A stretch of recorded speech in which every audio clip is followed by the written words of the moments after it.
मेष राशि वालों के मन में बार बार ये प्रश्न उठ रहा होगा कि हमारी 29 मार्च को शनि की 7.5 लग जाएगी। तो शनि की 7.5 लगे बाद जो पहला महीना होगा, अप्रैल का महीना, वो हमारा कैसा जाएगा, कैसी चुनौतियों भरा होगा, हमारे जीवन में क्या बदलाव आएगा। इस तरीके के नाना प्रकार के प्रश्न आप लोगों के मन के अंदर उठ रहे होंगे। तो आज मैं आप लोगों के लिए इस शनि की 7.5 लगे बाद अप्रैल के महीना यानी कि पहले महीने की का राशिफल लेकर आई हूं, ताकि आप लोगों को डर ना लगे और आप लोग अपने बारे में पहले से ही जान ले कि अप्रैल के महीने में हमारे साथ कैसा होने वाला है। जो कि आप लोगों के जो कुंडली है उसके अंदर शनि की जो 7.5 है उसका पहला चरण चालू होगा, और आप लोगों के जो शनि की 7.5 है उसके अंदर पहला चरण शुरू होने के कारण नाना प्रकार की चुनौतियों का आप लोगों को सामना करना पड़ेगा। कई तरीके की परेशानी आएंगी, कई अच्छी बातें भी होंगी, ऐसी बात नहीं है, लेकिन परेशानियां ज्यादा होंगी और आप लोगों की अच्छाई या कम होगी। तो आप लोगों को इससे डरने की जरूरत नहीं है, क्योंकि शनिदेव कर्म के दाता है और आपके कर्मों का फल देने के लिए शनि की 7.5 आती है। तो जय श्री कृष्णा, मैं निधि जोशी आप लोगों का अपने एस्ट्रो निधि चैनल पर तहे दिल से स्वागत करती हूँ। तो चलिए देर न करते हुए हम लोग आप लोगों के अप्रैल महीने के राशिफल की चर्चा करते हैं। लेकिन उससे पहले आप लोगों का जो ये राशिफल है वो चंद्र राशि के ऊपर आधारित है। तो आप लोगों को अपनी कुंडली के अंदर चेक कर लेना है कि यदि आप लोगों की कुंडली के अंदर चंद्रमा आपके मेष राशि के अंदर बैठा हुआ है तो आप लोगों की मेष राशि बनती है। तो मैंने ये सबसे पहले एक कुंडली बनाई है जो कि आप लोगों की है, मेष राशि की है। इसके अंदर 12 भाव है। तो यदि आप लोग 12 भावों की जानकारी प्राप्त करना चाहते हैं तो मेरे चैनल पे जाकर 12 भावों की जानकारी की संपूर्ण जानकारी आप लोग मतलब कि देख सकते हैं और उसको सुन सकते हैं, ताकि आप लोगों को कुंडली समझने के अंदर आसानी रहेगी। इसके अंदर मैंने 12 भाव दिए हैं, और प्रथम भाव के अंदर आप लोगों के जैसे कि चंद्र राशि के ऊपर आधारित है तो चंद्रमा यहाँ बैठे हुए हैं मेष राशि में। उसके बाद द्वितीय भाव के अंदर गुरु बैठे हुए हैं, तृतीय भाव के अंदर मंगल बैठे हुए हैं, लेकिन चौथा भाव, पांचवा भाव, छठे भाव में केतु है, सातवें भाव, 8वां, 9वां, 10वां और 11वां ये सारे भाव आपके खाली हैं, और सारे ग्रह जाकर आप लोगों के 12th हाउस के अंदर बैठे हुए हैं। जैसे कि 12th हाउस हमारे व्यय का है, हमारी जो मतलब कि सभी तरीके के व्यय 12th हाउस से देखे जाते हैं। तो आप लोगों के जो शनि की 7.5 का पहला चरण है वो 12th हाउस के अंदर ही है, और वहीं पर शनिदेव बैठे हुए हैं। लेकिन शनिदेव वो शुक्र भी वहीं बैठे हैं, राहु भी वहीं बैठे हैं, बुध भी वहां बैठे हैं और सूर्य भी वहां बैठे हुए हैं। तो ये काफी हद तक सूर्य ग्रहण और साथ के अंदर शनि शापित दोष बनाए हुए हैं।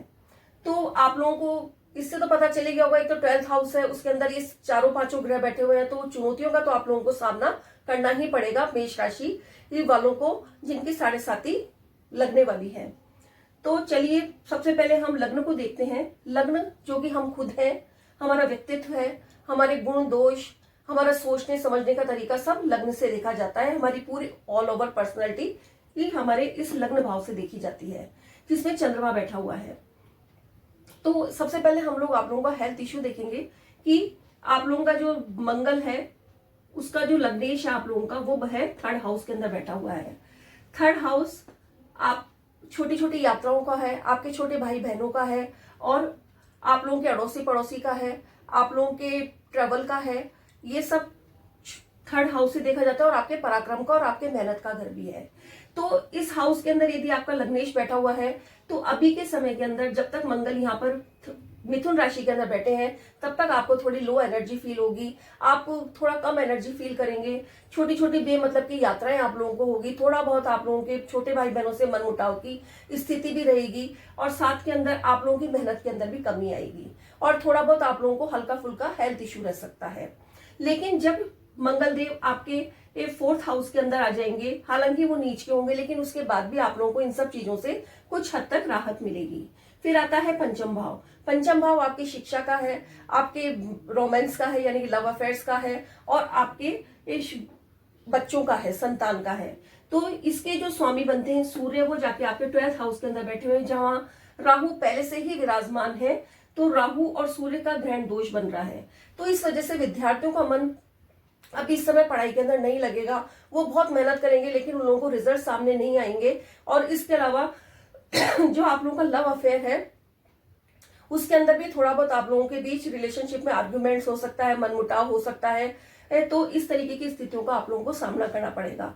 लेकिन 15 अप्रैल के बाद जब सूर्य संक्रांति पर सूर्य देव आपके अपनी उच्च राशि यानी कि मेष राशि के अंदर आ जाएंगे, तो आपकी स्टडी के अंदर भी आप लोगों का मन लगने लगेगा और आपके रिलेशनशिप यानी कि लव अफेयर के अंदर भी आप लोगों को राहत मिलेगी।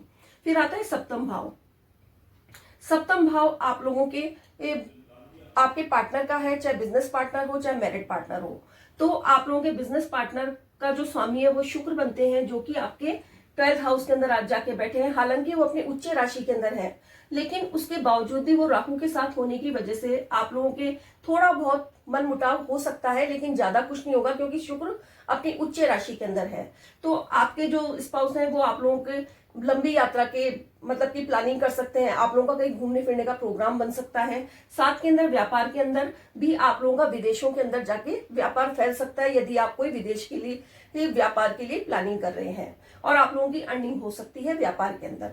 फिर उसके बाद आते हैं नवा भाव। नवा भाव आपका भाग्य भाव है, जिसके स्वामी आपके द्वितीय भाव के अंदर बैठे हैं, जो कि धन भाव है। इसके अंदर गुरु देव होने की वजह से आप लोगों के धन की स्थिति अच्छी रहेगी। परिवार के अंदर आप लोगों के सुखद वातावरण बना रहेगा। आप लोगों के पैतृक संपत्ति से जो आप लोगों का विवाद चला रहा था वो खत्म होगा, क्योंकि गुरुदेव यहाँ बैठे हुए, यहाँ गुरुदेव कारक होते हैं। तो आप लोगों का ये स्थिति आप लोगों की धन से संबंधित और परिवार से संबंधित स्थिति आप लोगों की अच्छी रहेगी। फिर आता है आपका 10th हाउस, जो कि आपके करियर का हाउस है। इसके स्वामी शनिदेव बनते हैं, जो कि 12th हाउस के अंदर बैठे हुए हैं। तो अभी राहु होने की वजह से श्रापित दोष बन रहा है, जिसकी वजह से आप लोगों के मतलब कि जो शनिदेव हैं वो करियर के अंदर आप लोगों के थोड़ा बहुत अधिकारियों से मनमुटाव, सहयोग न मिलना, इस तरीके की स्थिति पैदा करेंगे।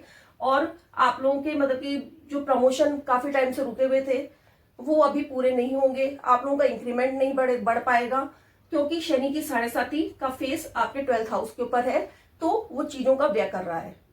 तो इस तरीके से आप लोगों को जॉब के अंदर अभी कोई खास इंक्रीमेंट वगैरह, प्रमोशन, ये सब नहीं मिलेगा। सरकारी कार्य आपके रुक जाएंगे। लेकिन जब सूर्य देव यहाँ से आप लोगों के लग्न के अंदर आ जाएंगे, अपनी उच्च राशि के अंदर, तो आपके सरकारी कामकाज भी बनेंगे, आप लोगों के अधिकारियों के साथ संबंध भी अच्छे बनेंगे, और आप लोगों का इंक्रीमेंट और प्रमोशन की स्थिति बननी शुरू हो जाएगी। फिर आप लोगों के 11th हाउस आपके डिजायर्स का हाउस है। उसके स्वामी भी शनिदेव बनते हैं, जो कि 12th हाउस के अंदर होंगे। तो आप लोगों के इस वजह से आप लोगों की जो डिजायर्स है उनके अंदर डिले होगी। आप लोगों को थोड़ा मानसिक स्ट्रेस भी रहेगा अपने डिजायर्स पूरी करने के लिए। तो आप लोगों के आगे ये सारी स्थितियां बननी शुरू हो जाएगी। आप लोगों के अस्पताल के खर्चे बढ़ेंगे। साथ के अंदर आप लोगों के खर्चे इतने ज्यादा बढ़ जाएंगे कि आमदनी कम होगी और खर्चे ज्यादा होंगे। तो आप लोगों को उसके ऊपर थोड़ा कंट्रोल रखना है और थोड़ा पेशेंस बना के रखना है, क्योंकि जब राहु देव 11th हाउस में आ जाएंगे, सूर्य देव इधर चल जाएंगे, तो स्थितियों में काफी हद तक सुधार होगा। तो ये थी आप लोगों के लिए, मेष राशि वालों के लिए अप्रैल की प्रेडिक्शन। लेकिन आप लोगों को इसके साथ कुछ उपाय भी करने हैं। शनि की आराधना करनी है अभी 7:30 के टाइम में, और वैसे भी शनि की आराधना करनी ही चाहिए। तो आप लोग शनिदेव की आराधना करें। शनिवार के दिन जाके उनके सरसों का तेल और काले तिल चढ़ाएं और ओम शम शनिश्चराय नमः का जाप करें। तो आप लोगों के लिए शनि की 7:30 इतना बुरा प्रभाव नहीं देगी। तो भाइयों और बहनों, ये थी मेरी आप लोगों के अप्रैल माह की प्रेडिक्शन। यदि आप लोगों को पसंद आई है तो प्लीज मेरे चैनल को सब्सक्राइब कीजिए, लाइक कीजिए, शेयर कीजिए ज्यादा से ज्यादा, और बेल आइकॉन का बटन दबाना मत भूलिएगा, ताकि आप लोगों को मेरे वीडियो के सभी नोटिफिकेशन समय समय पर मिलते रहें। धन्यवाद। जय श्री कृष्ण।